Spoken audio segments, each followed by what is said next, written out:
Dear students, कैसे हैं आप सभी। आई होप आप लोग बहुत ही अच्छे होंगे। तो आज हम लोग बात करने वाले हैं कि एनएम क्या होता है और एडमिशन लेना इसमें सही है या गलत।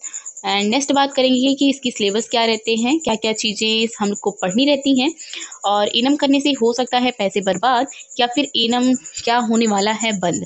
तो इन सब पे हम चर्चा करेंगे। बहुत सारे आप लोगों के क्वेश्चन हैं तो उन सारे डाउट्स को मैं क्लियर करने वाली हूँ।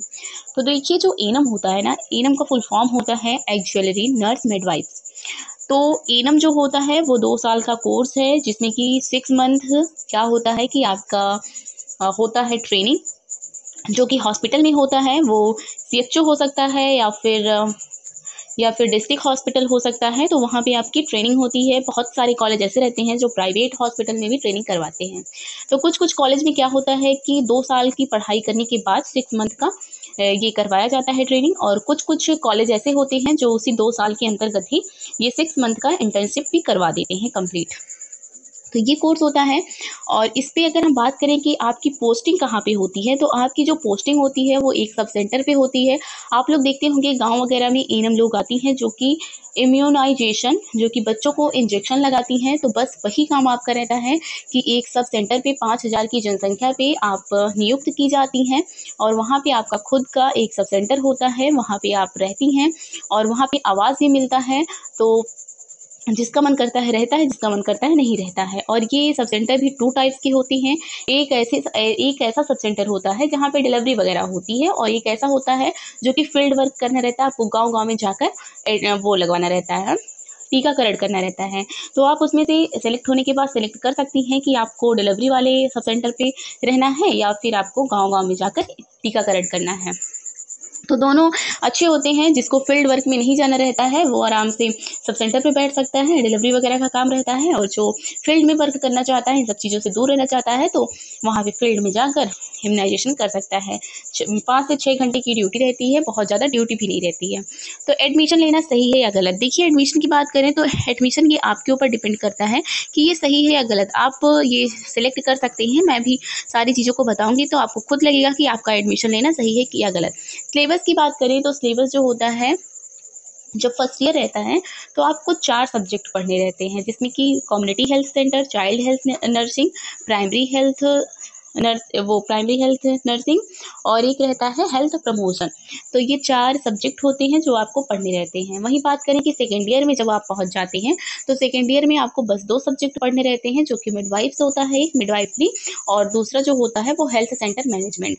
तो हेल्थ सेंटर मैनेजमेंट के अंतर्गत जैसे कि हो गया कम्युनिटी के बारे में, और जितने भी ऑर्गेनाइजेशन हैं और राष्ट्रीय कार्यक्रम जितने भी चल रहे हैं, ये सब के बारे में पढ़ाया जाता है। सब सेंटर क्या होता है, इन सब के बारे में। वहीं मिडवाइफरी की बात करें तो जितने भी रिलेटेड हैं, प्रेगनेंसी से रिलेटेड और बच्चों से रिलेटेड और रिप्रोडक्टिव सिस्टम, तो मतलब ह्यूमन से रिलेटेड सारी चीज़ों को आपको पढ़ाया जाता है।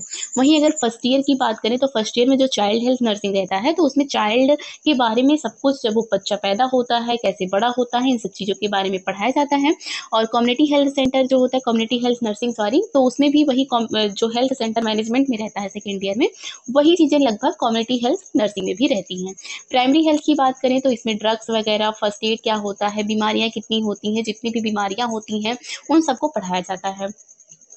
वही बात आता है हेल्थ प्रमोशन में, तो हेल्थ प्रमोशन के भी पार्ट्स होते हैं, जिसमें कि मेंटल हेल्थ होता है, फिर ये आपके बायोकेमिकल्स जितने भी आते हैं, किस तरीके से कचड़े वगैरह का निपटारा करना है, और सारी बीमारियां, ओसीडी हो गई, ये सारी बीमारियां मेंटल हेल्थ से रिलेटेड ये सब बीमारियां होती हैं। और वही उसी में ह्यूमन बॉडी होता है, हाइजीन के बारे में सब कुछ रहता है हेल्थ प्रमोशन में। तो आप लोग सिलेबस जान चुके हैं।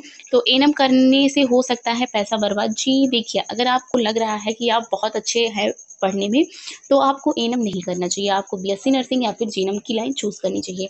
मैं अपनी खुद बात करूँ तो मुझे भी देखिए, बहुत लोगों को आइडिया नहीं रहता है कि ये कोर्स क्या होता है, कैसे इसमें सिलेक्शन प्रोसेस होता है, किस टाइप का जॉब है। तो मैं अपनी भी बात करूँ तो मैं खुद नहीं मुझे पता था कि एएनएम क्या होता है, कि एएनएम के बाद करियर है आगे कि नहीं। तो मुझे बस ये लग रहा था कि हाँ, बस मुझे एक नर्सिंग कोर्स करना है, तो इसलिए मैं कर ली। और अदरवाइज़ अगर शायद मुझे ये चीज़ें पहले से पता रहती तो मैं शायद बीएससी नर्सिंग को सेलेक्ट करती। तो उसी तरीके से आपका भी पैसा ना बर्बाद हो, तो इसीलिए मैं बता दूँ कि अगर आप जैसे एएनएम कर रहे हैं, तो इसके आगे अगर आप सोच रहे हैं अपनी पढ़ाई को इसी फ़ील्ड में कंटिन्यू करने के लिए, तो आप नहीं कर सकते हैं। आपको फिर से जीएनएम करना पड़ेगा। फिर जीएनएम करने के बाद आप पोस्ट बीएससी कर सकते हैं, पोस्ट एमएससी कर सकते हैं, तो उसमें तो करियर है। लेकिन इसमें जो है ना कि आप एएनएम किए हैं तो बस एएनएम तक ही रह जाएँगे।